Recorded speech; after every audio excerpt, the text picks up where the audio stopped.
Denver 7 On Demand is brought to you by Ferguson and BAC Appliance Center, the best in bath, kitchen, and lighting for your home.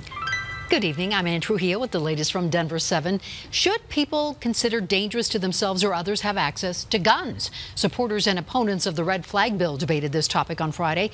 Denver 7's Jason Grenauer was there and has a breakdown. This is the time for intervention.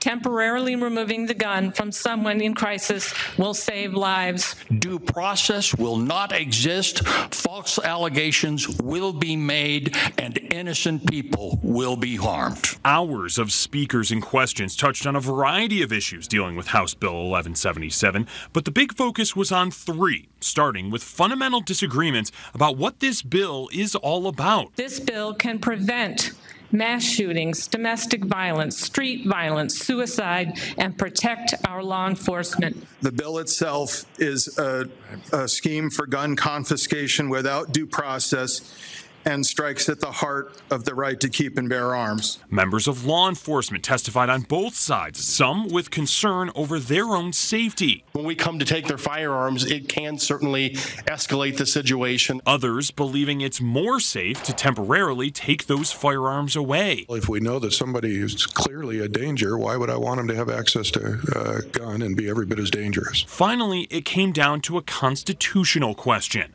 I believe that protecting the constitutional rights of my constituents comes before enforcing a law that might violate those same rights. In 38 years, I've never met a police officer who has any interest whatsoever in taking a firearm from a responsible, law-abiding, and rational individual, and I've got no reason to believe that it'll happen if this bill passes. That committee meeting is expected to go into the evening hours with multiple people still yet to testify. Then the committee will vote. If they pass it, it moves on to the full Senate for a vote. It's already passed in the House. Reporting at the state capitol, I'm Jason Grenauer, Denver 7. Driving and using your phone is banned in some states, and that could soon be the case here in Colorado. A hurdle cleared today for a proposed ban on driving while using phones. If it becomes law, you could face a $750 fine after you're caught for the third time. Hands-free devices would still be allowed. 49 people were killed in a mass shooting at 2 New Zealand mosques this week. The gunman is believed to be a white nationalist. His anti-immigrant and anti-Islamic thoughts detailed in a manifesto that he published before the attacks.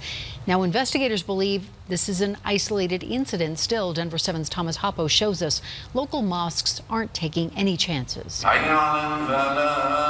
hate has just gotten deeper and deeper, and unfortunately, it's finding its way all the way around the world.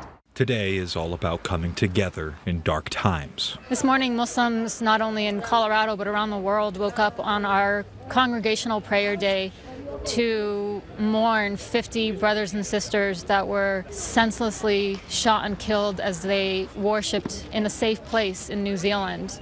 In today's time, the Colorado Muslim community here routinely have Arapahoe County Sheriff's deputies on site. It is sad. I think, especially over the past 2 years, we've had to really reevaluate our security measures here at the mosque.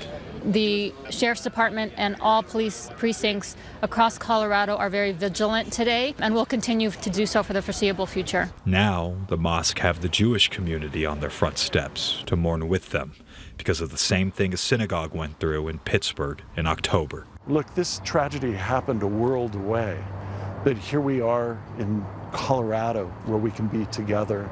That's because what happens a world away or what happens down the block from us has an impact on each and every one of us. We all are praying, and regardless of your faith or spiritual tradition, we appreciate that support, and I think we're going to need it for quite a while. Today is all about prayer. In Denver, Thomas Hoppo, Denver 7. If you were visiting the mountains this weekend, do be careful. The threat of avalanches is still high. The Colorado Avalanche Information Center says the state is under a considerable risk for slides all weekend. In fact, backcountry skiing is not recommended.